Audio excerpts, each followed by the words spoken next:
PBA player na si Maverick Hanmisi, pinakitaan ng ilang one-on-one skills si K Showtime. Biglang bait ang mayabang na Canadian street baller sa Indonesia. Yun ang ating mga pag-uusapan para sa video natin na ito.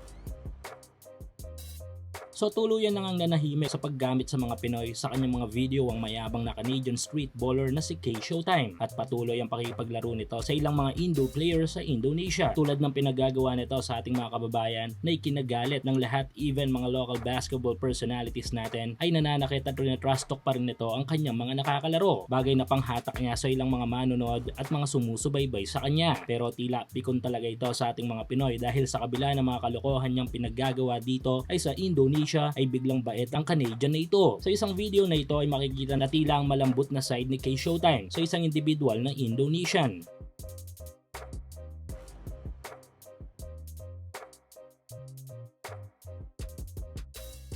Pero kung sakali mang bumalik pa ito sa bansa ay tiyak na matutuloy na ang pinakainabangan nating tapatan nito sa ating isang pro player. Ito nga yung terra firma jeep guard na si Maverick Hanmisi. Suportahan ang inyong paboritong team sa PBA, NBA at MPBL o kahit pa nga sa mga overseas league. Full details sa comment section. Kung natatandaan ay isa itong si Maverick sa mga basketball personalities na di nagustuhan ang way ng pagtrato ni K Showtime sa mga nakakalaro niyang mga Pinoy. Baka sa naging statement ni Maverick sa kanyang official Instagram account na talaga namang dismaya ito sa tila pang mamalit ng Canadian na ito sa ating mga kababayan. Kaya ngayon, heto tila ibinabahagi ni Maverick ang ilang mga skills nito sa one-on-one na laban, bagay na niyayabang ni K Showtime.